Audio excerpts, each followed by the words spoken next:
bien en été.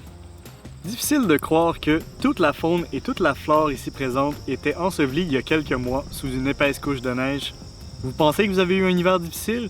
Au moins, vous ne l'avez pas passé entassé par dizaines dans le fond d'une crevasse, gelé dur sous la neige ou encore dans un bain d'eau froide. Au Québec, les variations de température selon les saisons sont particulièrement extrêmes. Face à la rigueur du climat québécois, les animaux ont dû s'adapter de manière astucieuse pour survivre.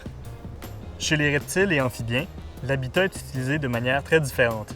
Les salamandres s'enfouissent, les couleuvres trouvent un terrier ou une crevasse, et les tortues passent la saison sous l'eau. Nos rainettes, quant à elles, ont même dans leurs cellules des substances cryoprotectrices agissant comme un antigel. Au Québec, la survie des reptiles amphibiens dépend de la protection de leur habitat d'hibernation. Mais quoi protéger? Par exemple, un hibernacle de couleuvre, c'est une cavité où s'assemblent les couleuvres pour passer l'hiver, année après année et souvent, génération après génération. Bonjour Philippe, mon nom c'est Jean Maître, je suis le propriétaire de l'écurie Terre et Chevaux avec ma conjointe Nathalie Dupré. Et on a construit ça il y a 4 ans. Ça fait 3 ans qu'on est en opération.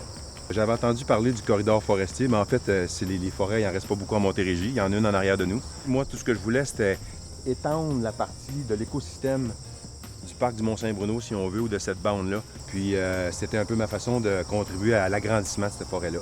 Et spécifiquement, nous autres, ce qu'on a fait, on savait que pour les amphibiens, ça prenait de l'eau. Une des deuxièmes raisons pourquoi j'ai pris cette terre-là, c'est qu'il y a un ruisseau qui n'était plus vraiment un ruisseau. On a revitalisé la bande à peu près sur 20 ou 30 pieds, tout le long. Puis on a créé un bassin naturel où il y avait de l'eau au lieu de le drainer.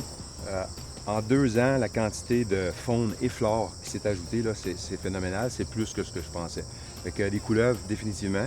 Puis 3-4 sortes de grenouilles, le léopard, le faux grillon, les crapauds. Il y en a beaucoup, beaucoup. Puis on en voit au courant de l'été. Puis on assiste à la naissance des petits.